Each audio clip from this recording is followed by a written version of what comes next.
नमस्कार मित्रों। उपेंद्र नाथ रैना साहित्य संवाद के इस मंच से मैं आपका हार्दिक अभिनंदन करता हूं, स्वागत करता हूं। आज हम कार्यक्रम लेकर आए हैं रचना धर्मिता। और आप जानते हैं कि इस कार्यक्रम में हम किसी साहित्यकार, किसी कवि को यहाँ पर आमंत्रित करते हैं। उनसे हम उनकी लेखन यात्रा पर, जीवन यात्रा पर बातचीत करते हैं। आज हम रांची चलते हैं और रांची से अभी थोड़ी देर में इस मंच के साथ हम जोड़ देते हैं सुपरिचित कवयित्री साहित्यकार सुश्री सत्या शर्मा कीर्ति से। सत्या शर्मा जी अभी थोड़ी देर में हमारे आज के इस कार्यक्रम के साथ जुड़ेंगी। तब तक हमारे और मित्र जुड़ने शुरू हो जाएंगे। आइए सबसे पहले हम रांची चलते हैं। आज के इस कार्यक्रम में उपेंद्र नाथ रैना साहित्य संवाद के मंच पर रचना धर्मिता कार्यक्रम में और हमारे साथ जुड़ेंगी सत्या शर्मा कीर्ति जी। आइए आज के विशेष अतिथि को हम इस मंच के साथ जोड़ देते हैं। नमस्कार सत्या जी, नमस्कार। बहुत अच्छा लग रहा है आपसे नमस्कार सर। मुलाकात करके। आप रांची से हमारे साथ जुड़ी है। अब थोड़ी देर में अब हमारे मित्र जुड़ने शुरू हो जाएंगे और फिर हम उनके साथ भी बातचीत करेंगे इस रूप में कि जो उनके कमेंट्स आते रहेंगे। और उनके देखिए, सदानंद मिश्र जी हमारे आकाशवाणी के मित्र हैं, साहित्य में बहुत ही रुचि रखते हैं, हमारे साथ जुड़ गए हैं, आपको नमस्कार कर रहे हैं। मित्र हमारे नमस्कार, जानते नमस्कार। हैं जी, हमारे मित्र जानते हैं कि रचना धर्मिता कार्यक्रम में आज हमारे साथ रांची से जुड़ी है सत्या शर्मा कीर्ति जी, जो कवयित्री हैं, कविताएं भी करती हैं और साथ में आप कहानियां भी लिखती है। बहुत अच्छी साहित्यकार हैं आप। और इस तरह से हमारे मित्र और अभी थोड़ी देर में यहाँ जुड़ने शुरू हो जाएंगे। मैं सत्या जी आपके बारे में संक्षिप्त सा परिचय देना चाहूंगा अपने मित्रों को। निशा चंद्रा जी अहमदाबाद से जुड़ गई, आपको आपका स्वागत कर रही है। निरुपमा सिंह जी भी जुड़ गई है, सभी को मेरा आपका नमस्कार। स्वागत जी जी स्वागत कर रही है। अरुण कुमार पासवान जी बहुत अच्छे कवि हैं, वो भी जुड़ गए हमारे साथ। इस तरह से अब मित्र लगातार जुड़ने शुरू हो गए। सदानंद मिश्र जी, निशा चंद्रा जी, निरुपमा सिंह जी और अरुण कुमार पासवान जी इस समय हमारे पटल पर मौजूद हैं। जो आपका कार्यक्रम रांची से सत्या शर्मा कीर्ति जी हमारे साथ जुड़ी हैं, उनका कार्यक्रम देख रहे हैं। मैं सत्या जी, राधा शर्मा जी भी जुड़ गई है हमारे साथ, उनका भी मैं स्वागत कर रहा हूं। वो आपको आपका वेलकम कर रही है, आपका आपका स्वागत कर रही है।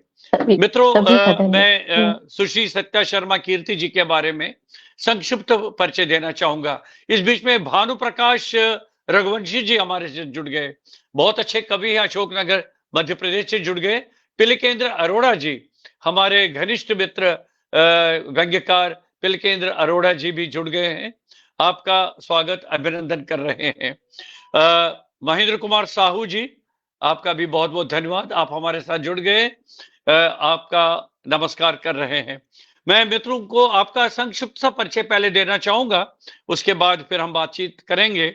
आपने जो ग्रेजुएशन वो आपने लॉ में किया है और पोस्ट ग्रेजुएशन आपका समाज शास्त्र में है। आपकी जो मुख्य लेखन विधा है कहानी, कविता, लेख और हाइकू, उसके बारे में भी हम बातचीत करेंगे। आपका काव्य संग्रह है 30 पार की नदियां, लघु कथा संग्रह है वक्त कहां लौट पाता है, एक और काव्य संग्रह जो आपका पिछले साल में ही, वर्ष में ही प्रकाशित होकर आया है, सींचते हुए सपने। इस तरह से आपका लेखन जारी है और प्रतिष्ठित पत्र पत्रिकाओं में आपका पर्याप्त मात्रा में आपकी रचनाएं प्रकाशित होती रही है, जिसमें वागर्थ, हंस, गगनांचल, वीणा, पाखी, कथादेश, इंद्रप्रस्थ भारती इत्यादि बहुत ही प्रतिष्ठित पत्रिकाएं हैं देश भर की, उसमें आपकी रचनाएं प्रकाशित होती रहती हैं। और इसके अतिरिक्त आपके कार्यक्रम दूरदर्शन और आकाशवाणी से भी प्रसारित होते रहे हैं। और आपको बहुत सारे पुरस्कार मिले हैं। अब मैं कितने नाम ले लूं, बहुत सारे प्रतिष्ठित पुरस्कार आपको प्राप्त हो चुके हैं, उसके बारे में आप स्वयं हमें परिचय देंगे। और इस तरह से हम आज की बातचीत शुरू करेंगे। भारत दास जी हमारे मित्र हैं, हमारे अनुज हैं, वो हमारे साथ जुड़ गए हैं। मैं सबका हार्दिक स्वागत करता हूं इस मंच पर। मैं सभी मित्रों को बताना चाहूंगा, रांची से आज हमारे साथ यहाँ पर उपस्थित हैं सत्या शर्मा कीर्ति जी। ये कीर्ति जी, आपका ये जो आपने जो ये पेन नेम रखा है, कैसे सूझा आपको? क्या इसके पीछे कोई गणित है, क्या है? सबसे पहले मैं सर नमस्कार करती हूँ आपको भी कि आपने मुझे इस प्रतिष्ठित मंच पे बुलाया। साथ ही यहाँ मौजूद मेरे सभी मित्र जो मौजूद हैं, मैं उन सबका भी धन्यवाद देती हूँ क्योंकि ये समय जो होता है वो चाय का होता है। तो आज हमारे मित्र चाय पिएँगे और मैं कविता पढ़ूँगी तो आज चाय पे कविता हो जाएगी। तो सभी का जी, मैं सभी का धन्यवाद देती हूँ और मेरा सौभाग्य है कि अपना कीमती वक़्त निकाल कर लोग इस समय जुड़े हैं। क्योंकि कई बार मैं भी देखती हूँ कि इस समय मैं चाहकर भी कई बार नहीं जुड़ पाती हूँ, ये जो वक़्त होता है। और सर आपने मुझसे पूछा कीर्ति, तो एक्चुअली कीर्ति मेरा घर का नाम है सर, पुकारू नाम जिसको कहते हैं ना, वो कीर्ति है। तो जब मैं लिखना शुरू की तो सत्या शर्मा से लिखना शुरू की, तो पहले सिर्फ़ सत्या शर्मा ही था, बाद में मुझे लगा कि नहीं मैं अपना ये एक भी नाम लगा लूँ कि मेरे साथ कीर्ति हमेशा बनी रहे। क्या बात है, क्या बात है। ईश्वर से हम यही प्रार्थना करते हैं कि आपकी कीर्ति बनी रहे। अब इस बीच में रमेश रमन जी हरिद्वार से हमारे साथ जुड़ गए। प्रणाम करता हूँ रमन जी, बहुत अच्छा लग रहा है। कमलेश्वरी मिश्रा जी हमारे साथ जुड़ गई है, आपका अभिनंदन करती है। हमारे एक और साहित्यकार मित्र अनिल मीत जी, वो भी उपस्थित है पटल पर इस मंच में। उनका भी मैं बहुत-बहुत धन्यवाद करता हूँ। आपका हार्दिक सभी को स्वागत। नमस्कार। जी, जी, आपका हार्दिक स्वागत करते हैं। और सबसे अहम नाम मैं लेना चाहूँगा इसलिए, रमेश चंद्र शुक्ल जी, इन्होंने पूरा जी, परिचय आपका जी, जी, आपके कमेंट्स में दिया है। पर्याप्त जी, श्रम करते हैं। और जी, रमेश चंद्र शुक्ल जी की यही विशेषता है, जब मेरा पोस्ट जाता है, उसमें तो वो पूरा जो हमारे लेखक होते हैं, जो हमारे अतिथि होते हैं, उनके बारे में पूरी कलावली निकाल कर वो इस कमेंट्स में देते हैं। उनका मैं हृदय से आभार व्यक्त करता हूँ। जसपाल भांगा जी हमारे साथ जुड़ गए, उनका भी मैं नमस्कार कर रहा हूँ। तो आपकी जो जीवन गाथा है, कहाँ से शुरू हुई है, कहाँ से आपकी शिक्षा दीक्षा हुई है? सर जीवन गाथा कहाँ से शुरू हुई है? ये प्रश्न जो है अपने आप में ही शुरू तो माँ के गर्भ से ही होती है सर। लेकिन मेरा जो जन्म हुआ बिहार में नवादा जिला में हुआ। मेरे फादर वहीं रहते हैं, मेरा पुश्तैनी मकान हुआ सर नवादा, बिहार में। तो सारी स्कूलिंग भी वहीं हुई, कॉलेज भी वहीं हुई। एमए मैंने गया कॉलेज गया से किया, लॉ फिर मैं नवादा से ही की, नवादा विधि विद्यालय से। तो बिहार मेरा जन्म स्थान हुआ, स्कूलिंग मेरी वहीं से हुई। तो आपने जो ग्रेजुएशन लॉ में किया है, तो उसका फ़ायदा जी। नहीं उठाया आपने? ये क्या कोई प्रैक्टिस वग़ैरह नहीं करना चाहिए या क्या, मतलब उसमें रुचि नहीं थी क्या? क्योंकि बाद में आपने पोस्ट ग्रेजुएशन शास्त्र में किया। नहीं सर, ऐसी कोई बात नहीं थी। मैंने समाजशास्त्र में ग्रेजुएशन मॉर्निंग कॉलेज से किया और इवनिंग कॉलेज से मैं लॉ की हूँ। तो बस साल 2 साल के अंतर पे दोनों डिग्री है हमारी। समाजशास्त्र तो सब्जेक्ट ऐसा था जो बिल्कुल मुझे समाज से जोड़ रहा था और ये शब्द ही मुझे बहुत पसंद आता था, समाज शास्त्र, जो समाज से जुड़ा हुआ शास्त्र। मैं खुद ही शुरू से एक समाज में व्याप्त जो चीज़ें होती हैं, मुझे बहुत कनेक्ट करती रही। लॉ करने का सर मेरा सिर्फ ये था कि मैं जुडिशियल मजिस्ट्रेट बनना चाहती थी। प्रैक्टिस करना, वैसे मेरे फादर खुद गवर्नमेंट लीडर हैं। मेरी दीदी भी law college Patna high court में प्रैक्टिस करती हैं। हमारे जीजाजी नेशनल लॉ यूनिवर्सिटी में डीन है, तो लॉ वाली फैमिली है। मेरी मदर भी लॉ की हुई हैं। तो लॉ प्रैक्टिस मेरा करना ऐसा कभी था नहीं, फिर भी मैं कुछ दिन की। और मैं चाहती थी कि मैं शादी के बाद जुडिशियल मजिस्ट्रेट बनूँ, बट अ, शायद ईश्वर की इच्छा नहीं थी। अब करूँगी प्रैक्टिस, बच्चे बड़े हो गए हैं, अब करूँगी प्रैक्टिस, लॉ के लिए तो नहीं, एज क्या लिमिट होते क्या नहीं कुछ है। पारिवारिक का अच्छा इस बीच में मैं आपको हुँ, सूचना हुँ, दे रहा हूँ, हुँ। अमेरिका से जी, अनन्या पाटनी जी जुड़ गई है। अरे बहुत-बहुत बहुत आभार स्वागत अनन्या है। जी हुँ, आपका हुँ, समय निकाल के आप विकेश निझावन जी हुँ, जुड़ गए। वाह! क्या बात है। जी, नमिता सिंह जी भी जुड़ हुँ, गई और डॉक्टर रचना हुँ, त्रिवेदी। मैं सभी का जी, सभी का हृदय से स्वागत है, आभार व्यक्त स्वागत है। करता हूँ। मैं सबका स्वागत जी, करता हूँ। बहुत अच्छा लग रहा है हुँ, हमारे बहुत अच्छे मित्र ये मेरा सत्या जी मेरा परिवार है।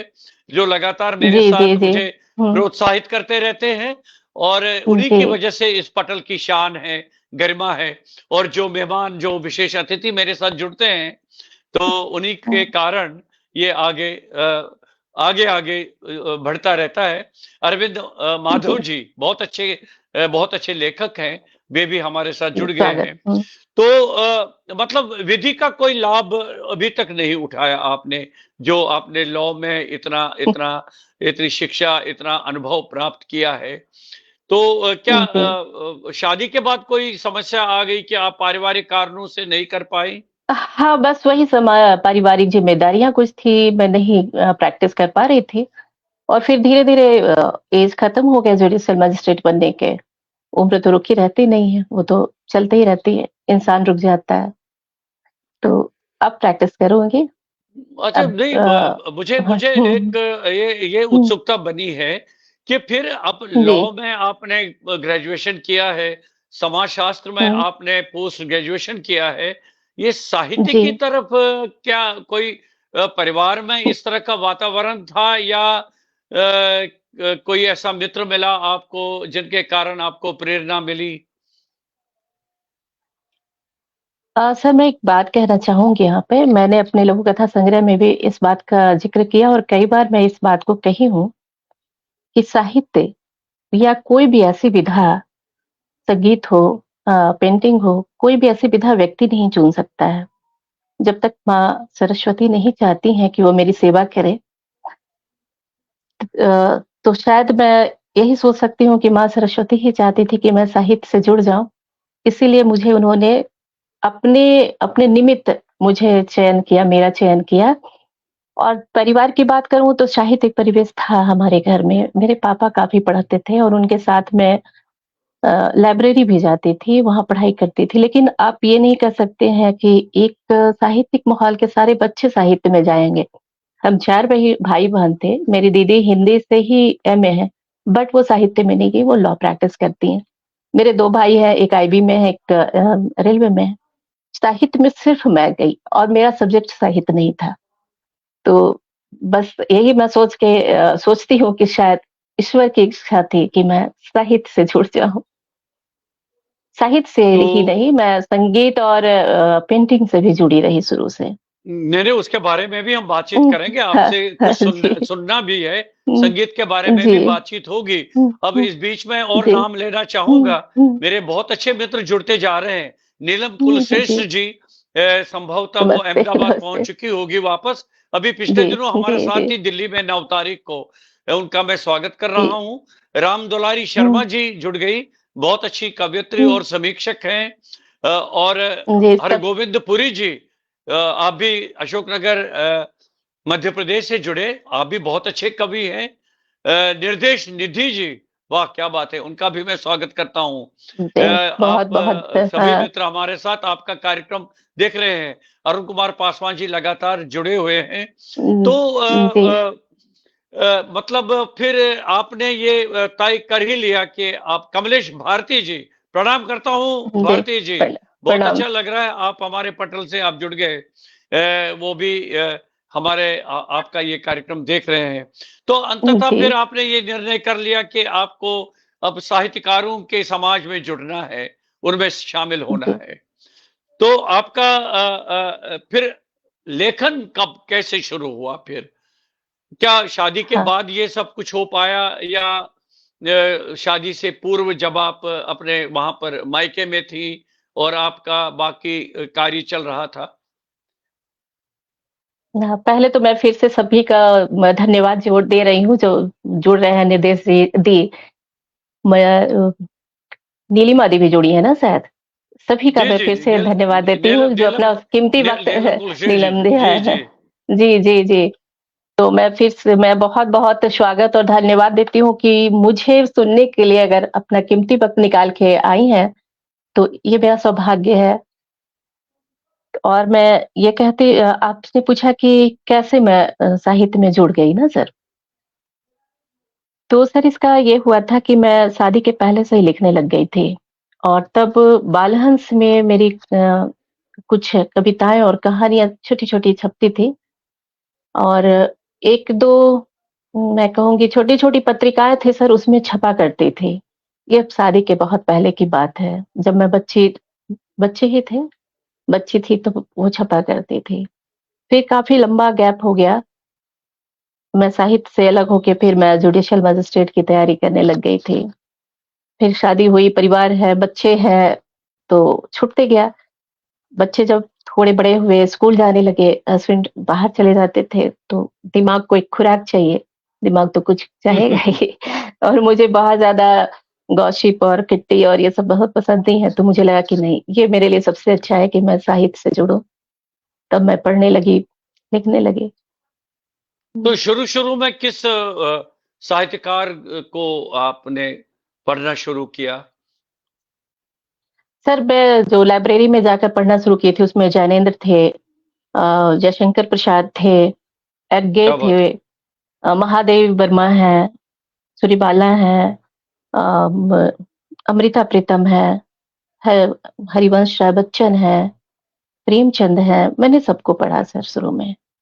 शायद इसलिए ही मेरे अंदर वो चीज़ें जब क्या कहते हैं उसके बीज अंकुरित हो गए जो बाद में धीरे-धीरे पत्ते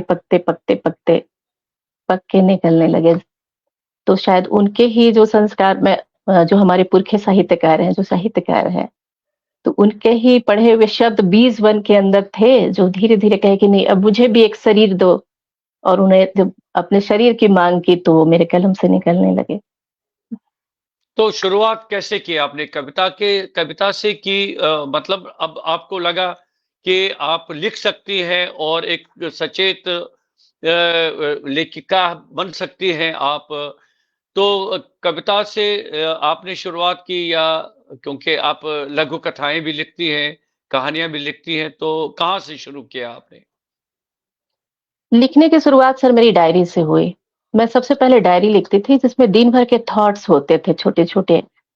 तो धीरे-धीरे थॉट्स फिर कविता में बनने लगे। मैं उस समय भी छोटी-छोटी कहानियाँ तब मैं नहीं जानती थी कि लघु कथा नाम से भी कोई चीज़ होती है। तो मैं बहुत छोटी-सी कहानी जब बचपन की बात कर रही हूँ, तो मैं छोटी-छोटी 8-10 लाइन की कहानी जो मेरी कहानी बच्चे की कहानी तो उतने छोटे में ही खत्म हो जाती है।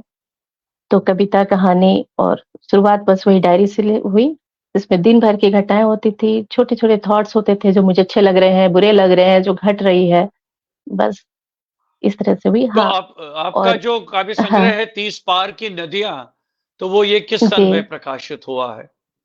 ये 20 में प्रकाशित हुआ सर, 1920 में, जी। 2020 में। तो ये 2020 30 में, पार 2020 की में। नदियाँ पहले पहले तो एक इसमें से है आपके समक्ष है पुस्तक वो 30 पार की नदियाँ? जी, जी, जी सर। हाँ, उसके हाँ, दर्शन कराइए आप और आपसे ये जानना चाहेंगे हमारे कई मित्रों की जिज्ञासा भी है कि ये 30 पार की नदियाँ आप दिखाइए ज़रा इसका जो मुख पृष्ठ है हमारे सामने, क्या बात है? तो कितनी हाँ, कविताएँ इसमें सत्या जी? इसमें 56 है सर, जी, जी। 56 कविताएँ हैं। तो ठीक, जी, तो ये 30 पार की नदियाँ क्या इस थोड़ा-सा इस शीर्षक को आप थोड़ा-सा खोल दीजिए? हुँ। इसकी कविता भी मैं पढ़ देती हूँ, 30 पार की नदियाँ की। जी, जी, बात आपका स्वागत है। हाँ, जी।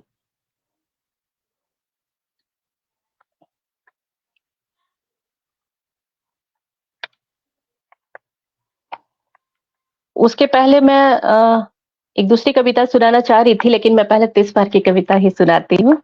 सुनाइए क्योंकि जो हाँ, इसका हुँ, शीर्षक रखा है हुँ, आपने, वो स्पष्ट हो जी, जाएगा हमारे सामने। जी, जी। जी।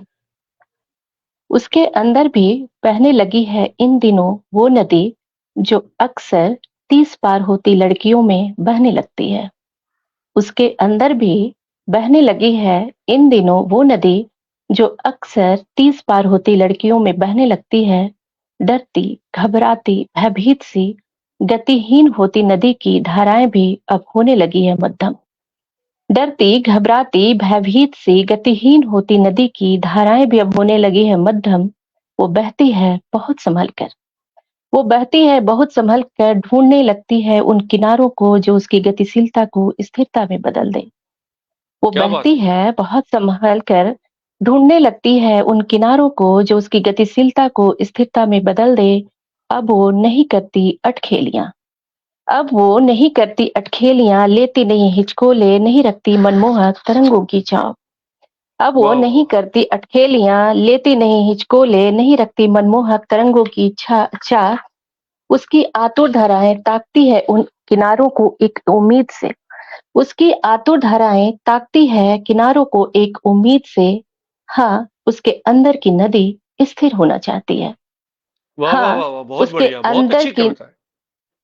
जी सर। जी, हाँ, उसके अंदर की नदी स्थिर होना चाहती है, किसी मजबूत बांध संग बंध जाना चाहती है। वह चाहती है कोई मोड़ ले अपनी ओर उसकी धाराओं को। वो चाहती है कोई मोड़ ले अपनी ओर उसकी धाराओं को, रोक दे बन मजबूत चट्टान उसके वेग को। अपने जीवन के समुद्र में विलीन हो जाने के पहले, अपने जीवन के समुद्र में विलीन हो जाने के पहले वो करती है इंतजार उस अनाम तट का, जहां 30 पार होती लड़कियों के लिए होता है संगम का मोक्ष द्वार। अपने जीवन के समुद्र में विलीन हो जाने के पहले वो करती है इंतजार उस अनाम तट का, जहां 30 पार होती लड़कियों के लिए होता है संगम का मोक्ष द्वार। जी, क्या बात है, क्या धन्यवाद। बात है! अब थोड़ा-सा स्पष्ट हो रहा है, ये 30 पार की जी। नदियाँ जो आपने इसका शीर्षक रखा है। तो मूल रूप से मैं आपसे ही एक कवयित्री होने के नाते आपसे ही हम जानना चाहेंगे, जो बाकी मित्र हमारे साथ में जुड़े हैं, कि ये कविता लिखना आपको क्यों ज़रूरी लगा? क्या आपको भीतर से क्या महसूस हुआ आपको कि इस कविता के माध्यम से ये बात कहनी चाहिए? ये कहानी के माध्यम से भी कही जा सकती थी। सर ऐसा है ना कि कविता जो होती है वो लिखी नहीं जाती है। कविता स्वतः लिखा जाती है। कहानी बनानी पड़ती है, उसे सोचना पड़ता है, उसके जो शब्द होते हैं उन्हें सोच के लिखा जाता है, आगे कहानी बढ़ानी पड़ती है। बस कविता है, कविता जो होती है वो तीर से जेल में चुभ जाती है और स्वतः निकल जाती है। तो मुझे मेरे आस-पास मैंने कई बार देखा था कि कुछ ऐसी लड़कियों को जिनकी शादी उम्र पे नहीं हो पाती है, उनके माता-पिता भी काफ़ी परेशान होते हैं, वो खुद भी कहती नहीं है बट अंदर में कहीं न कहीं है तो लगता ही है। जिस समाज में हम लोग रहते हैं वहाँ पे तो एक उम्र के बाद तो कुछ ऐसी चीज़ें जो बहुत ज़्यादा पेनफुल होती है, वो स्वतः कविता में ही ढल जाती है सर। मेरे साथ ऐसा ही है कि कविता स्वतः लिखा जाती है, मैं नहीं लिख पाती हूँ और कहानियों को लिखना पड़ता है। तो इसलिए मैं जो भी चीज़ें हैं जो मुझे बहुत ज़्यादा अपील करती हैं, उसे मैं अपनी कविता के माध्यम से कविता मुझसे लिखवा लेती है, मैं नहीं लिखती हूँ सर। क्या ये बात है! मैंने बहुत 30 अच्छी पार की बात नदी कही हाँ, आपने। जी, जी। इसमें मैं पीछे भी ये बात लिखी हूँ, कि यह हुँ, सच है हुँ। कि मैंने नहीं लिखी है कविताएँ, कविताओं ने लिखा है मुझे। वाह, वाह, वाह! तो बस वो तो लिखा जाता है मतलब सर, मैं नहीं लिखती आपका हूँ। कै हुँ, जी, जी, जी। तो आप हाँ, अभी कह रही थी कि आप इससे पहले एक और कोई कविता सुनाना चाह रही थी। तो आप सुनाइए 1-2 हाँ, कविताएँ इसमें बहुत अच्छी कविता थी ये, बहुत बढ़िया। और इसीलिए जी, शीर्षक भी इसका बहुत ही प्रासंगिक है इस रूप में। जी। जी।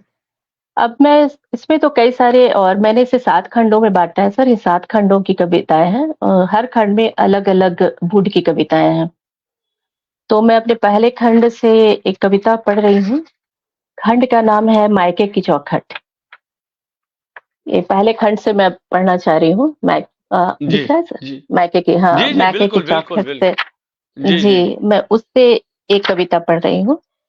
जी, आपका स्वागत है। काश मैं हो जाती पिता। शीर्षक है, काश मैं हो जाती पिता।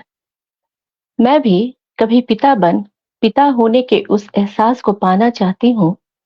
मैं भी कभी पिता होने के उस एहसास को पाना चाहती हूँ कि कैसे रोक लेते हैं पिता आंसुओं की नदी और फिर खुद ही बन जाते हैं समंदर। कि कैसे रोक लेते हैं आहा! पिता क्या आंसुओं बात है, की क्या बात नदी है, क्या बात है!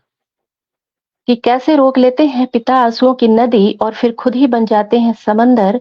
कि कैसे मुस्कुराते हैं पिता जीवन के कठिन क्षणों में और खुद ही बन जाते हैं राहतों के पल। कि कैसे वाह, वाह! मुस्कुराते हैं पिता जीवन के कठिन क्षणों में भी और फिर खुद ही बन जाते हैं राहतों के पल। कि कैसे दिल थाम बने रहते हैं पिता सहज और शांत। कि कैसे दिल थाम रहते हैं सहज और शांत पिता अपनी जवान होती बेटियों को देखकर। कैसे अपने बेरोजगार बेटे को बंधाते हैं ढांढस और संभालते हैं उसकी भी अनगढ़ गृहस्थी को। कैसे तंगी के दिनों में भी अपने बच्चों पे आने नहीं देते कोई परेशानियों के बादल। कैसे कभी नहीं करते किसी अपनी बीमारियों का जिक्र और होते जाते हैं खोखले अंदर ही अंदर।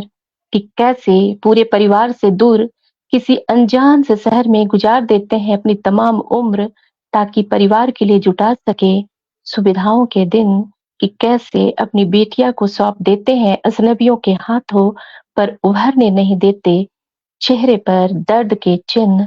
कि कैसे छुपाते हैं अपने बुढ़ापे को और अपने थकते शरीर को ढोते रहते हैं अपने ही कंधों पर। कि कैसे अपने आने वाले अंतिम क्षणों की आहट सुन भी बने रहते हैं अपनों के लिए एक मजबूत सी छत पिता। हाँ, एक बार पिता बन हाँ, मैं एक बार पिता बन उनके एहसास को, उनके जज़्बात को, उनके संस्कार को, उनकी ऊँचाई को, उनके हृदय की गहराई को छूना चाहती हूँ।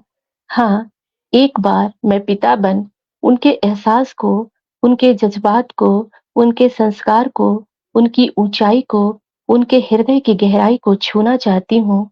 हाँ, बस एक बार मैं पिता होना चाहती हूँ। हाँ, बस एक बार मैं पिता होना चाहती हूँ। वाह, वाह, वाह, जी वाह! सर। बहुत सुंदर कविता है आपकी। अब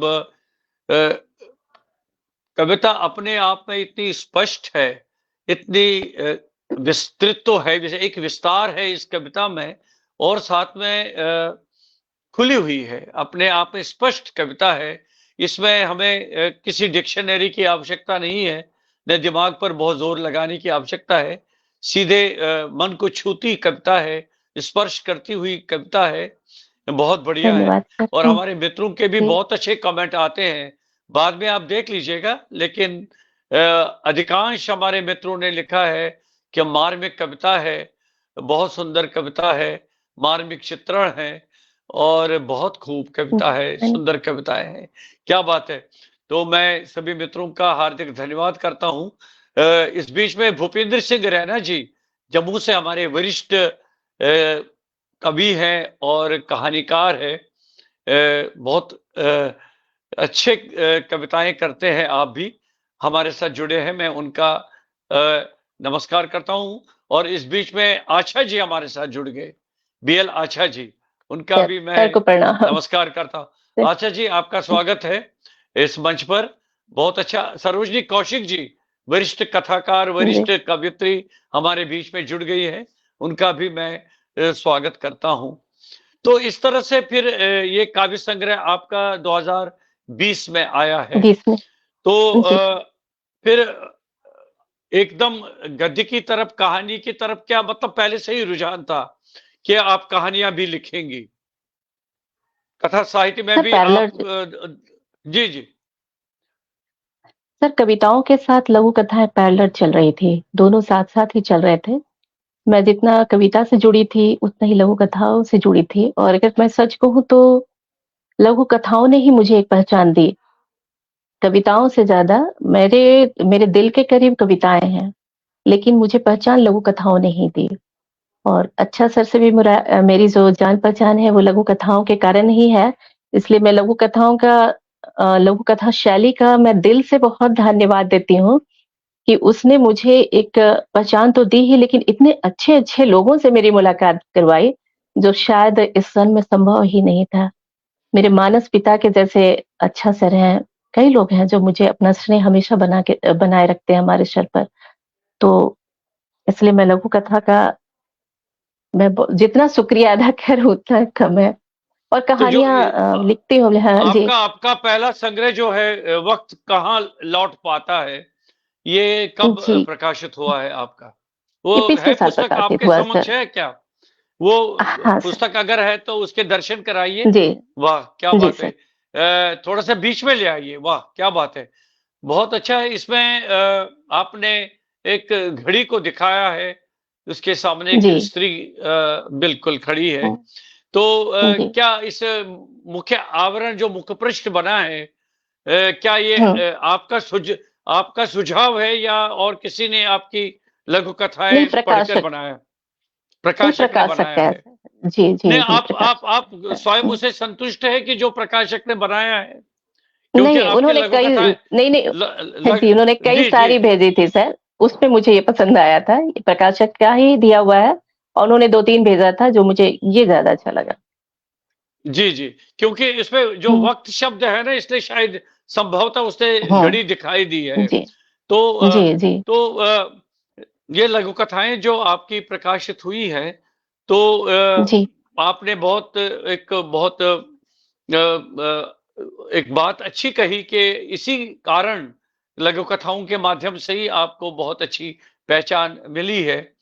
तो फिर जी, आपको लगा नहीं कि मुझे लघु कथाओं अब देखिए आशा जी का एक कमेंट आया है, जो मैं आपके हुँ, समक्ष क्योंकि उन्होंने भूमिका लिखी है आपकी अ अ अभी थोड़ा-सा कुछ हाँ जी, कोई जी, तकनीकी समस्या रही बीच में, तो उन्होंने हुँ, आशा जी ने लिखा है, स्त्री और विशेष तौर पर आदिवासी स्त्री के जीवन का चित्रण बहुत प्रभावी है।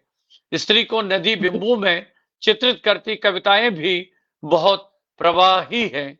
तो क्या आशय है आशा जी का इस टिप्पणी के माध्यम से? अ, दरअसल मेरी कविताएँ हो या लघु कथाएँ हों, उसमें स्त्री पक्ष को मैं थोड़ा मजबूत से लिखती हूँ। ऐसा नहीं मेरे लिए मैं दोनों पुरुष भी मेरे लिए बहुत उतने ही महत्वपूर्ण हैं, जितने स्त्री क्योंकि मेरे जीवन में जितने भी पुरुष आए, सभी बहुत अच्छे हो मिले। चाहे मायका हो, ससुराल हो या अ फेसबुक के माध्यम से, साहित्य के माध्यम से। लेकिन एक स्त्री होने के कारण, स्त्री पक्ष मेरे लिए थोड़ी कमज़ोरी भी रही है, जिसको मैं थोड़ा मजबूती से दिखाती हूँ। मेरी कविताओं में मैंने कई आदिवासी स्त्रियों के बारे में लिखा है। उसी संदर्भ में अच्छा सर ने कविता और लघु कथाओं को मिलाते हुए उस पक्ष को अपनी भूमिका में लिखा है सर ने। तो कोई ऐसी लघु कथा है इसमें जो बिल्कुल छोटी सी हो तो आप हुँ, यहाँ पर जिसको आप प्रस्तुत करना चाहेंगी? जी, बिल्कुल छोटी-सी। धर्म अधर्म, ये हंस में आई थी। सुनो बच्चे, तुम जो ये पथराव कर रहे हो, किसके कहने पर कर रहे हो? दंगे के बीच एक किशोर को शामिल देख डांटते हुए पुलिस ने पूछा। किशोर खामोश रहा। तुम्हारा नाम क्या है? इस बार कड़कती हुई आवाज थी।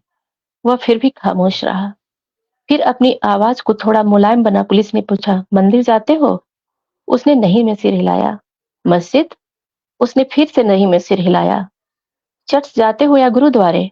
किशोर अब भी खामोश था। कौन सा धर्म स्थल तोड़ने आए हो? पुलिस वाले अपना आपा खो रहे थे। मैं सारे के सारे धर्म स्थल तोड़ दूंगा, उसने आक्रोश में मुट्ठी बांधते हुए कहा। कहाँ रहते हो? आश्चर्य से पुलिस ने पूछा। अनाथालय में, जहां कोई नहीं जानता मैं किस धर्म और जात का हूँ। जिन लोगों से अपने पैदा किए बच्चे पाले नहीं जाते, वो धर्म पालने चले हैं। क्रोध और नफरत से देखता हुआ वह पत्थर उठा, फिर से भीड़ में शामिल हो गया। बहुत बढ़िया। तो ये सबसे छोटी लघु कथा है आपकी उसमें। नहीं, इतनी छोटी 2-3 और भी है सर। जी, जी, जी। अभी आगे हुँ, बातचीत में हम सुनेंगे। तो आपको लगता है जी। कि मतलब लघु कथा के माध्यम से आप छोटे आकार की रचना के माध्यम से आप बड़ी सी बड़ी बात कह सकते हैं, जो आप कहना जी, चाहती हैं। जी।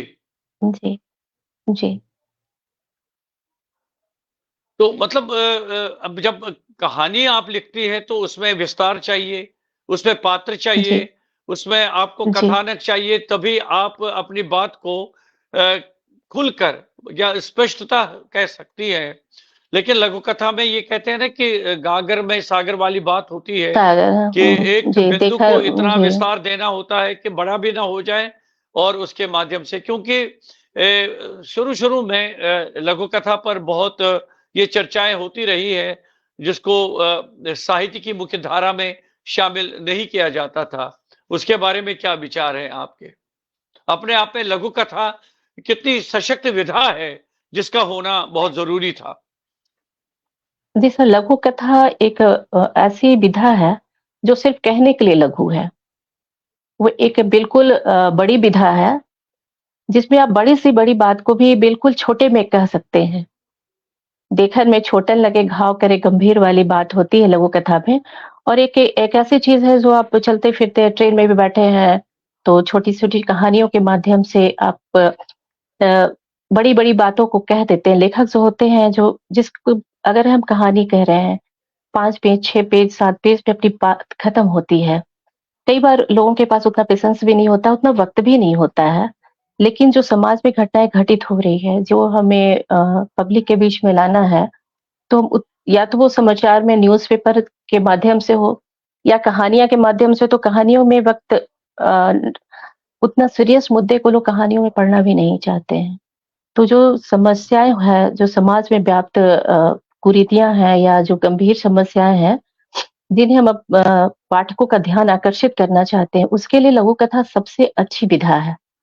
जो छोटे से ही एक पहले तो फिलर के रूप में लोग यूज़ करते थे कहीं भी, लेकिन अब इसे भी पूरी सम्मान के साथ पत्रिकाओं में स्थान दिया जा रहा है। सभी पत्रिकाएँ इसे इज़्ज़त अब देना शुरू किए हैं, क्योंकि जो बातें जितनी गहरी बातें और गंभीर रूप से लघु कथाएँ कह लेती है, वो बड़ी कहानियाँ नहीं कह पाती है सर। ये तो मैं खुद भी महसूस की हूँ। तो लघु कथा का आज तो बहुत अच्छा स्कोप है और ये अपना जगह धीरे-धीरे बना के लघु से बड़ी विधा हो गई है और इसमें काफ़ी अच्छे-अच्छे लोग काम कर रहे हैं। हाँ, ये अलग बात है कि मैं अब लघु कथाएँ नहीं लिखती हूँ।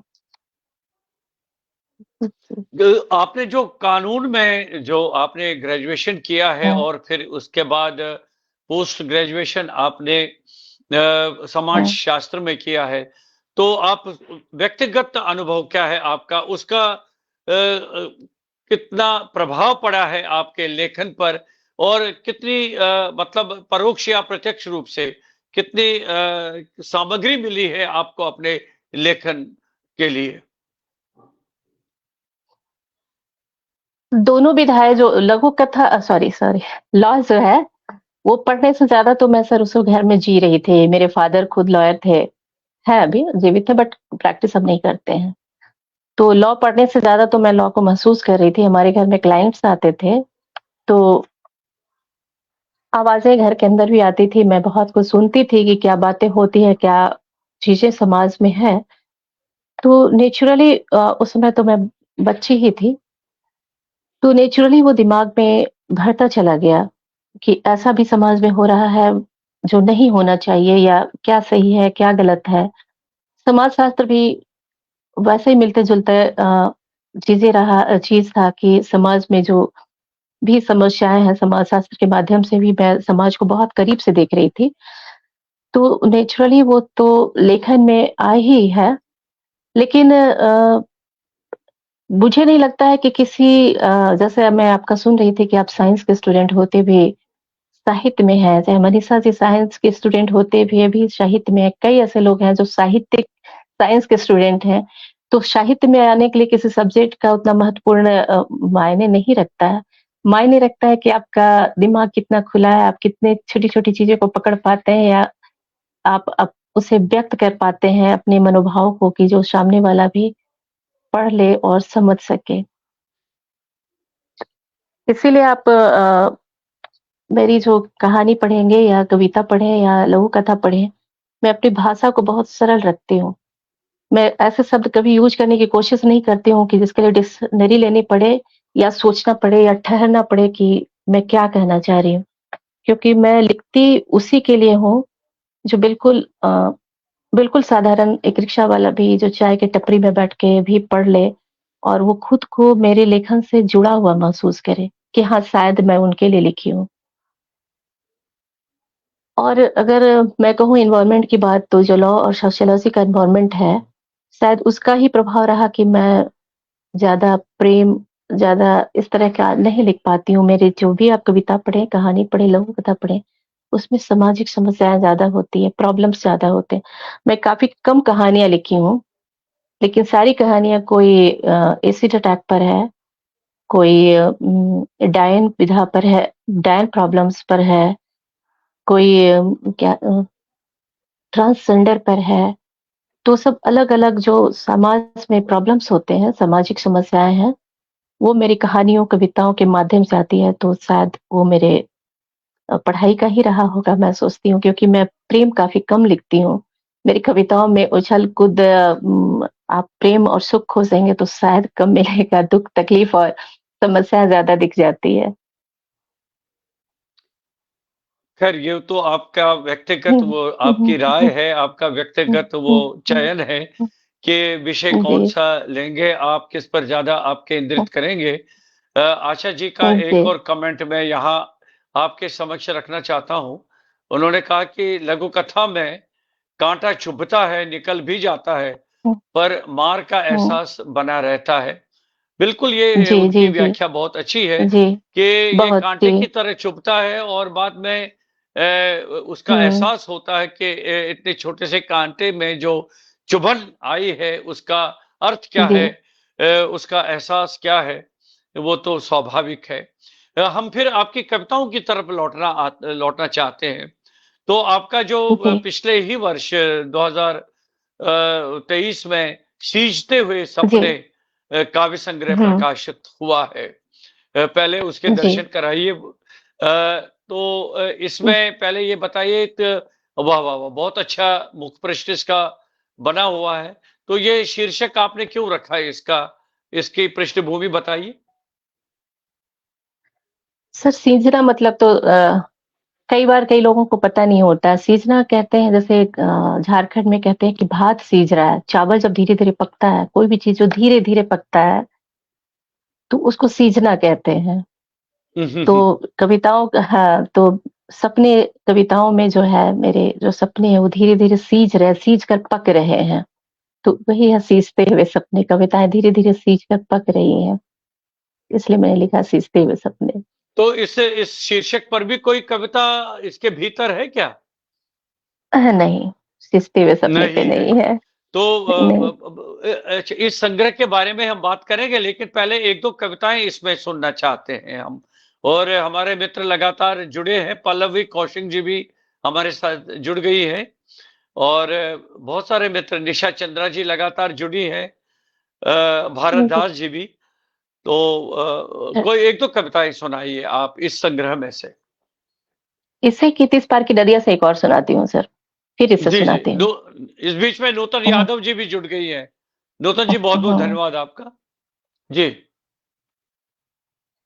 अ, ममता पंत जी भी कोरोना जुड़ी हैं हमारे साथ। जी। सभी का धन्यवाद सर, सभी का धन्यवाद। जी, जी। कोरोना के समय मैं कविता लिखी थी, मेरा लौटना पसंद नहीं आया। जब जा रहा था शहर में, अपने छोटे से बैग में भरकर गाँव की मुट्ठी भर मिट्टी और देवस्थान में चढ़ाए थे अपने बिछड़ने के कुछ आँसू। जब जा रहा था शहर में अपने छोटे से बैग में भरकर गाँव की मुट्ठी भर मिट्टी और देवस्थान में चढ़ाए थे अपने बिछड़ने के कुछ आँसू, तब गाँव की पछुआ हवा में सर्द कण खुद ही घुल गए थे। तब वाह! गाँव की पछुआ हवा में सर्द कण खुद ही घुल गए थे।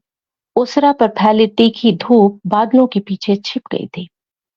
गले की गीली मिट्टी ने संजो कर रख लिए थे मेरे पाँव की निशानियों को। बूढ़े बरगद के चबूतरे के पास दोस्त और परिजन आंखों में प्यार लिए मुझे गले लगा विदा कर दूर तक निहारते रहे थे।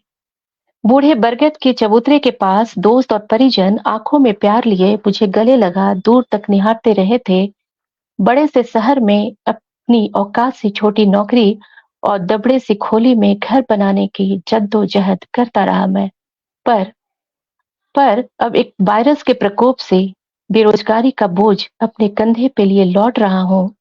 अपने उसी गांव और आंगन के पास जिसे अपनी 2 हाथ की खोली में रोज ढूंढता रहा मैं, तो मेरे गांव, मेरे आंगन को नहीं सुहा रहा मेरा लौटना। तो मेरे वाह गांव, वाह मेरे आंगन को नहीं सुहा रहा मेरा लौटना, नहीं सुहा रहा मुट्ठी भर खेतों को 5 भाइयों में बँटना, घर की कोठरियों को भी बँटवारे पसंद नहीं आ रहे। तो मेरे गाँव, मेरे आंगन को नहीं सुहा रहा मेरा लौटना, नहीं सुहा रहा मुट्ठी भर खेतों को 5 भाइयों में लौटना, घर की कोठरियों को भी बँटवारे पसंद नहीं आ रहे। उन्हें तो भाते थे खुद को तकलीफ में रखकर भी शहर से भेजे मेरे पैसे।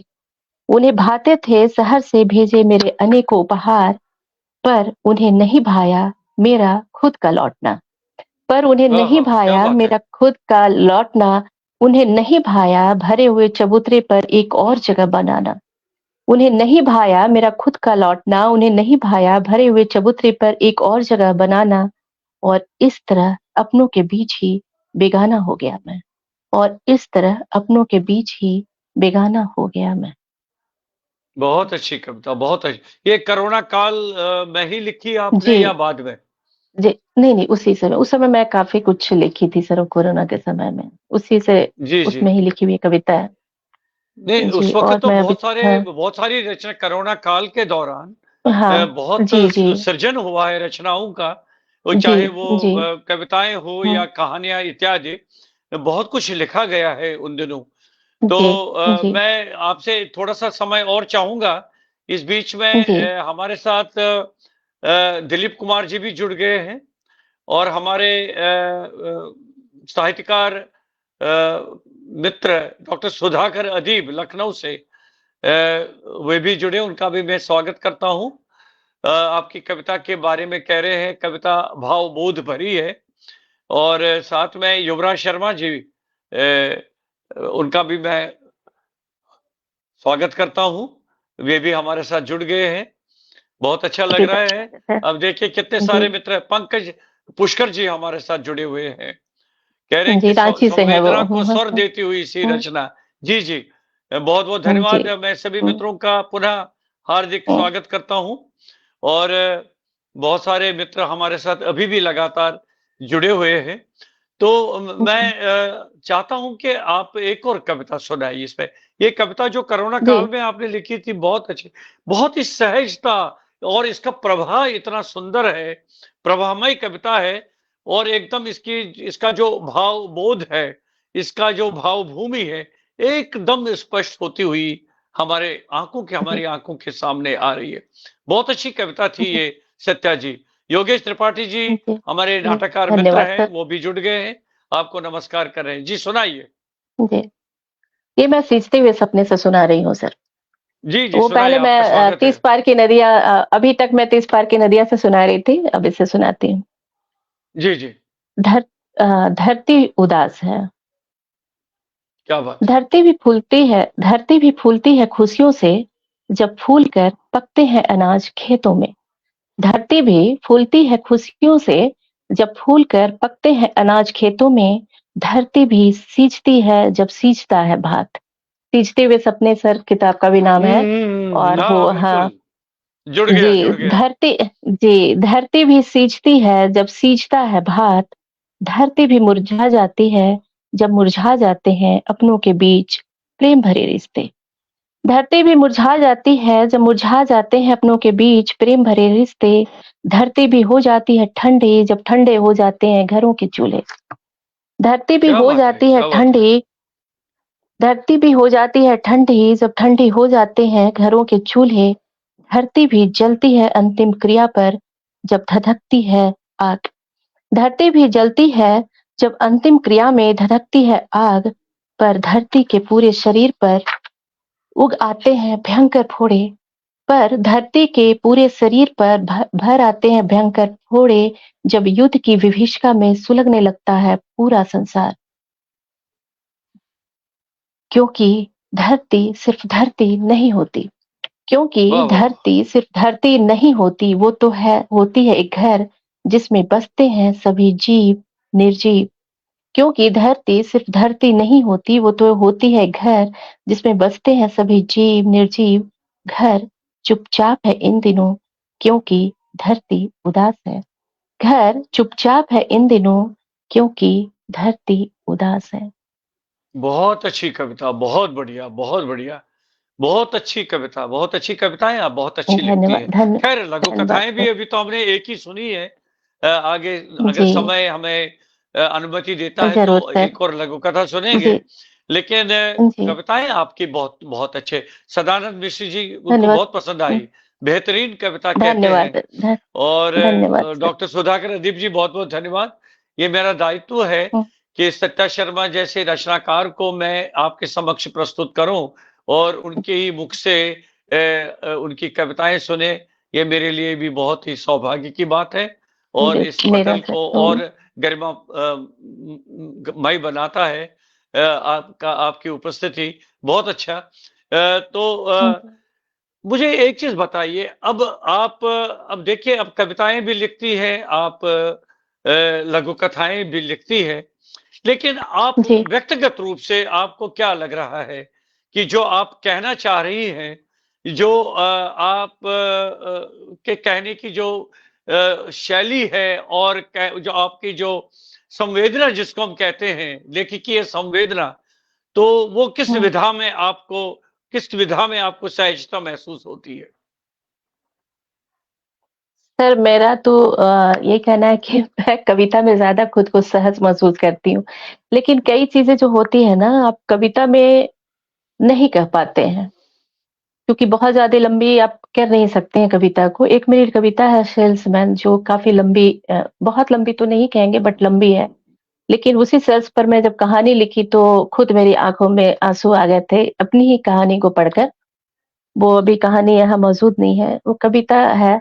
तो मैं खुद को ज़्यादा सहज पाती हूँ कविता में, लेकिन कई बार कुछ चीज़ें आप कविता में कह नहीं पाते हैं, तो जैसे कहानियों के माध्यम से कहना पड़ता है। तो अगर मेरी सहजता की बात हो, अगर मुझे कलम इजाज़त दे, अगर सरस्वती का आशीर्वाद दे, तो मैं सब कुछ कविता में ही लिखूँ। लेकिन कई लोग कहानियाँ में पढ़ना चाहते हैं, कविताएँ सभी पढ़ते नहीं हैं। तो अपनी बातें नहीं, कहने के लिए कई बार जिस कविता कहानियों का का हाँ, ज़िक्र आपने किया है, वो आपके समक्ष है क्या? सेल्समैन हाँ, जी, है जी। सर, वो 30 पार की नदियाँ में है। जी, तो वो मैं सुनाइए आप अगर आपको लग रहा है बहुत ज़्यादा लंबी है, तो उसके जो मुख्य अंश है मैं वो सिर्फ़ सुनाइए। हाँ, हाँ, मैं थोड़ा सुना देती हूँ उसका। जी, जी, जी, जी। लेकिन ऐसे सुनाइए कि पूरी कविता का जो भाव है, उसका सार जो है जी। हमारे समक्ष आए।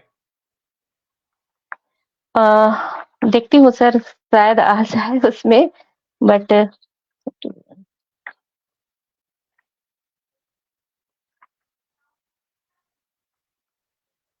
जी,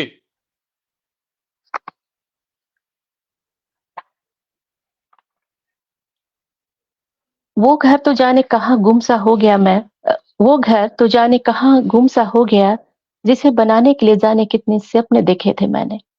जिसे बनाने के लिए जाने कितने सपने देखे थे मैं, या ज़िंदगी की भाग-दौड़ में नींव भी नहीं पड़ सकी। पलता रहा किरायों के घरों में जिसमें कुछ साल बाद पत्नी, बच्चे समेत निकाल दिया जाता हूँ मैं। पलता रहा किराए के घरों में जिसमें कुछ साल बाद पत्नी, बच्चों के साथ निकाल दिया जाता हूँ मैं और फिर अपने बजट के हिसाब से ढूँढता हूँ कोई घर। और फिर अपने बजट के हिसाब से ढूँढता हूँ कोई घर, बसाता हूँ फिर से गृहस्थी कुछ चंद सालों के लिए। फिर ढूँढता हूँ कोई घर, बसाता हूँ फिर से गृहस्थी कुछ चंद सालों के लिए इन जाने इन सालों में कितने घरों को जी लिया मैं। जाने इन सालों में कितने घरों को जी लिया मैं, पर कह सकूँ अपना घर वो कभी बना नहीं पाया। पर कह सकूँ अपना घर वो कभी बना नहीं पाया, जिसके दरवाजे कहते अब तो रुक भी जाओ। जिसके दरवाजे कहते अब रुक भी जाओ, उम्र गुजार लो, भटकना छोड़ दो, कि सच में बैग अब भारी लगने लगे हैं। सेल्समैन के बैग कि सच में अब बैग भारी लगने लगे हैं, सामान नहीं बढ़ा है इसका। सामान नहीं बढ़ा है इसका शायद अब मेरे कंधे कमज़ोर हो गए हैं। मालिक वाह, का वाह! सामान क्या भी बात है। मालिक का सामान भी अब हँसता है मुझ पर, कहता है तेरी औकात तो अब और भी छोटी हो गई है। मालिक का सामान अब हँसता है मुझ पर, कहता है तेरी औकात तो और भी छोटी हो गई है। अब तो भटकने के रास्ते भी और लंबे हो चुके हैं। अब तो भटकने के रास्ते और लंबे हो चुके हैं। हाँ, अब थकने लगा हूँ मैं। नहीं, सड़कें नहीं बढ़ी, मेरे कदमों की लंबाई छोटी हो चली है। हाँ, अब सफ़र डराता है मुझे। हाँ, अब सफ़र डराता है मुझे कि अब नींद में भी करता हूँ सफ़र, रातों के पहरे संग गुज़ारता हूँ स्टेशन दर स्टेशन, काश कोई नींद बिना सफ़र के होती। बीच से थोड़ा-सा मैं पढ़ी। क्या बात है! ये तो बिल्कुल सत्या जी मुझे लगा या तो काव्यात्मक कथा है या कथात्मक जी, काव्य है। क्या बात है! क्या जी बात हाँ, है! मैं जी, इसमें ये बिल्कुल एक कहानी जैसे उभर कर ये कविता आ गई और मेरी जी, आँखों के सामने एक चित्र सा बन गया, जब आप इसको प्रस्तुत कर रही थी। देखिए, एक रचना का तो यही उसकी शक्ति यही होती है, उसका प्रभाव यही होता है कि सुनने वाले या पढ़ने वाले के मन मस्तिष्क को वो छुए, उसके हृदय को स्पर्श करे और जो कवि या कहानीकार, लेखक जो कहना चाह रहा है, वो सीधे संप्रेषित हो जाए अपने जी, पाठक तक। यही तो रचना जी, की जिसको हम धर्मशीलता कहते हैं, जिसको रचना धर्मिता कहते हैं, उसका सही अर्थ तो वही होता है। तो अब आपका क्या वर्तमान में क्या अभी तो आपकी 2-4 ये पुस्तकें जो आई हैं, काफ़ी जी। चर्चा में रही है। अब वर्तमान में क्या आप लिखना चाहती हैं? सर, मैं इन दिनों कहानियों पे काम कर रही हूँ सर। जी, जी। हाँ, अब शायद जल्द ही मेरी कहानी संग्रह भी आप लोगों के बीच आ जाए, तो अभी कहानियों पे काम कर अभी रही हूँ। आप कुछ लेख भी आप लिखती हूँ आपका आप आ आप आपका आपका आपका चित्त स्थिर हो गया है। थोड़ा-सा इसको ठीक कर लीजिएगा सत्या जी। आवाज़ तो आपकी आ रही है, लेकिन आपकी जो जी, इमेज है, वो थोड़ी-सी स्थिर लग रही है। जी। पुनः आप हमारे साथ थोड़ी देर में जुड़ेंगी। थोड़ी-सी तकनीकी कुछ लग रहा है, थोड़ी-सी परेशानी है। मित्र जानते हैं क्या रांची से हमारे साथ जुड़ी हैं सत्या शर्मा कीर्ति जी। बहुत अच्छी कविताएँ सुनाई उन्होंने और कुछ लघु कथा भी हमारे सामने उन्होंने रखी है। अभी मुझे आशा है कि सत्या जी पुनः हमारे साथ अभी थोड़ी देर में जुड़ेंगी। कभी-कभी थोड़ा-सा तकनीकी कारणों से ये हमारे साथ कुछ परेशानियाँ आती हैं। लेकिन हम थोड़ा बहुत प्रतीक्षा करें। जो सत्या जी अभी और भी हम उनसे कुछ बहुत कुछ 2-3 बिंदुओं पर बहुत ज़रूरी बातचीत हम उनसे करना चाहते हैं क्योंकि उन्होंने खुद कहा कि संगीत में उनको बहुत रुचि है। संगीत में किस तरह की रुचि है, क्या वो स्वयं गाती हैं या उसके बारे में उनका क्या विचार है? अगर वे हमारे साथ जुड़ेंगी पुनः तो बहुत अच्छा रहेगा। ये कार्यक्रम हम आगे जारी रखेंगे। जी। जी, जी, जी। थोड़ी-सी समस्या आ गई थी इसमें। तो आपकी जी, आपकी अनुपस्थिति में मैं मित्रों को बताता रहा। थोड़ा-सा ऊपर आप आइए जी। हल्का-सा ऊपर हाँ। हाँ अ, जी। हाँ, हाँ, बस ठीक है, ठीक है। ठीक है। थोड़ा-सा और करिए थोड़ा-सा। जी, सत्या जी और ऊपर करिए। ओ मोबाइल को जी, हल्का-सा जी, जी। बस, बस, बस, बस। ऐसे हुँ, नहीं, नहीं हाँ, ऐसे रहने दीजिए। जी। बस। जी, कब ऐसे ठीक है सर? हाँ, जी, कुछ बात कर जी। रहे थे हम। नहीं, मोबाइल को और थोड़ा-सा ऊपर करिए, जी, बस। हाँ जी। हो गया? जी, जी, बिल्कुल ठीक है, बताइए ठीक है आप। सर? जी, जी। जी। अच्छा, कुछ बात कर रहे आप कुछ हाँ, तो बता सर मेरी बात वही हो रही थी कि जी। हाँ, हाँ, वही मैं बता रही थी कि कहानियों पे मैं भी काम कर रही हूँ और मैं हाइकू से भी जुड़ी हूँ, तो ढेर सारे हाइकू भी जमा है, तो शायद हाइकू की भी मैं किताब उसी आए पर इस आना साल। चाह रहा था क्योंकि आपकी एक और जी, विशेषता है, आपके हाइकू भी उसमें भी आप काफ़ी रुचि रखते हैं। तो अगर उसके बारे में 2-4 कुछ जी। सुनाएँगे तो अच्छा लगेगा। मैं हाइकू अभी में नहीं रखी हूँ सर। हुँ, हुँ। जी। एक्चुअली मैं मेरे ध्यान में उस समय रहा नहीं कि मैं हाइकू भी अपने पास रख लूँ। ठीक है, तो सामने तो हाइकू दिख नहीं रही है। जी। मिल जाता है तब नहीं तक कुछ अगर और सुना लेती हूँ सर। हाँ, हाँ। नहीं जी, सुनाइए, सुनाइए। एक और कविता सुनाएँ उसके बाद फिर हम आपके जो हुँ, दूसरे विषय हैं उन पर हुँ। बात करना चाहेंगे। जी।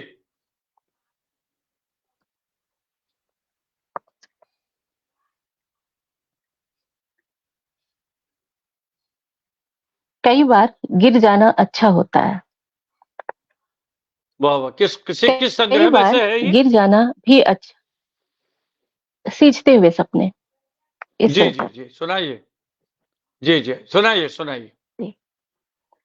कई बार हाँ जी। कई बार गिर जाना भी बहुत अच्छा होता है। कई बार गिर जाना भी बहुत अच्छा होता है, जैसे सीप के मुँह में गिरकर स्वाति की बूँद बन जाती है मोती। जैसे सीप के मुँह में बन गिरकर स्वाति की बूँद बन जाती है मोती, जैसे मिट्टी में गिरकर बीज बन जाता है वृक्ष। जैसे मिट्टी में गिरकर बीज बन जाता है वृक्ष, जैसे बादल से गिरकर पानी नदी सागर बन जाता है। जैसे बादल से गिरकर पानी नई नदी सागर बन जाता है, जैसे पेड़ से गिरकर कोई फल बन जाता है थ्योरी। जैसे पेड़ से गिरकर कोई फल बन जाता है थ्योरी, क्योंकि गिर जाना गुरुत्वाकर्षण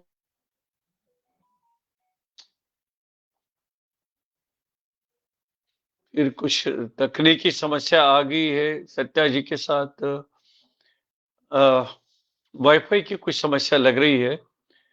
अ,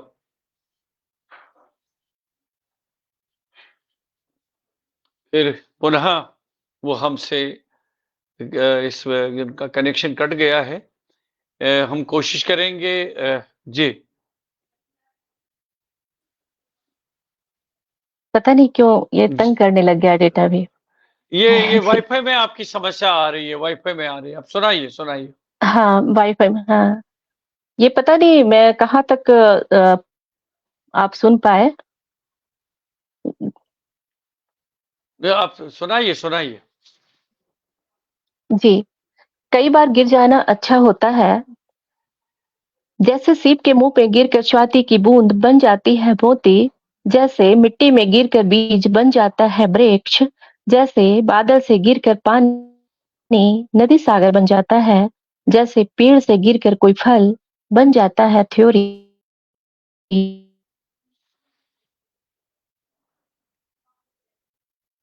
क्यों क्योंकि गिर जाना गुरुत्वाकर्षण की सबसे ज़रूरी क्रिया है, ताकि बनी रहे धरती और बचे रहे धरती पर संतुलन।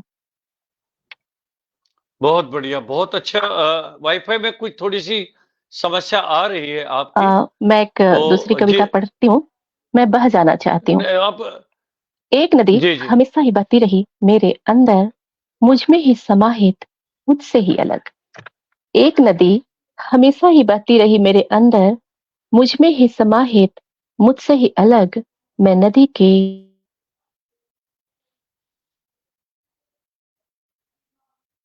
में कुछ तकनीकी समस्या आ रही है आपकी वाईफ़ाई में। अ, मैं फिर पुनः हम कोशिश करेंगे कि आप हमारे साथ जुड़ें।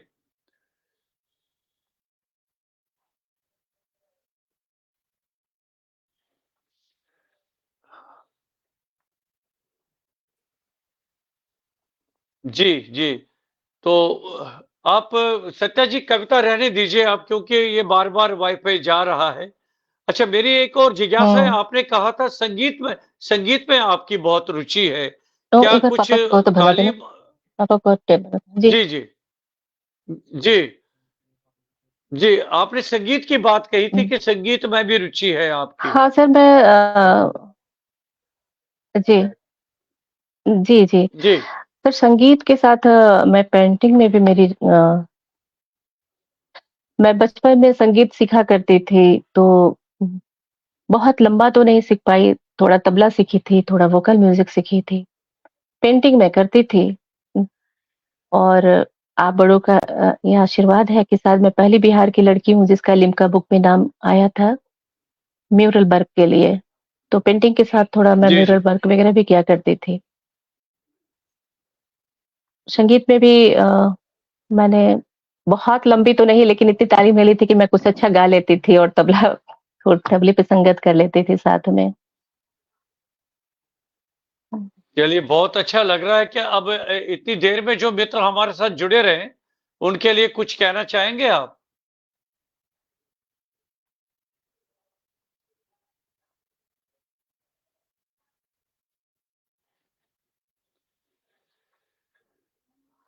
उनकी तरफ से कुछ तकनीकी परेशानियाँ आ रही हैं। मुझे लग रहा बार-बार वाईफ़ाई में कोई समस्या आ रही है उनको, नेटवर्क में इसलिए लगातार हमारे साथ वो उनका संपर्क कट रहा है बार-बार। मैं अब चाहता हूँ कि यदि इसी तरह से रहा, तो हम इस कार्यक्रम को हम अ,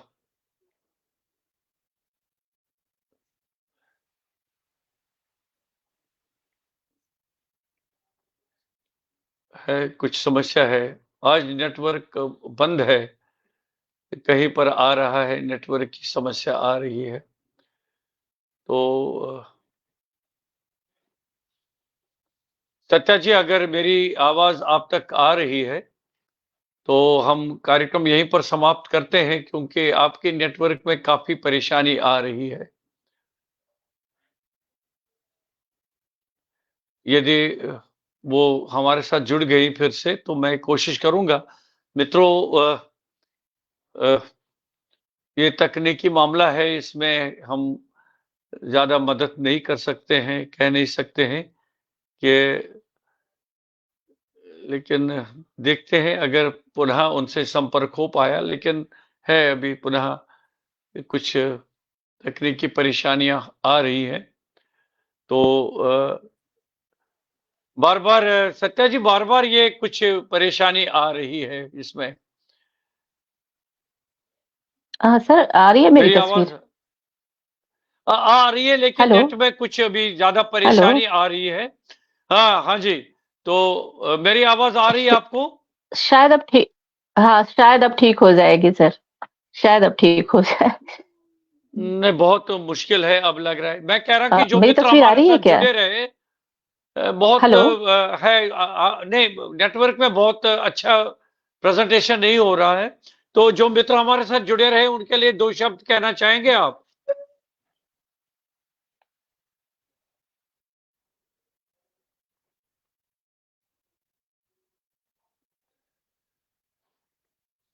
मुझे लग रहा है मित्रों कि हम कार्यक्रम को यहीं पर संपन्न करेंगे। अभी उनके नेटवर्क में बहुत समस्या आ रही है।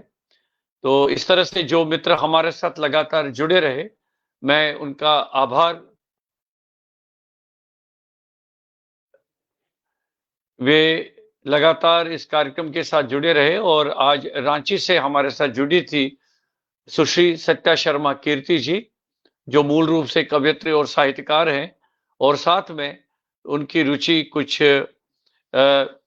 संगीत में भी है और उन्होंने ये पेंटिंग में भी कहा है। लेकिन हम विधिवत रूप से बात तो पूरी नहीं कर पा रहे हैं। लेकिन बार-बार सत्या जी हमारे साथ जुड़ रही हैं। तो सत्या जी अंत में अपने मित्रों के लिए 2 शब्द कहिए।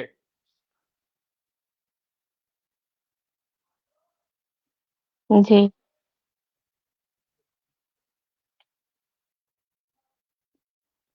तो अब मुझे आज का कार्यक्रम संपन्न करने की अनुमति दीजिए। नमस्कार।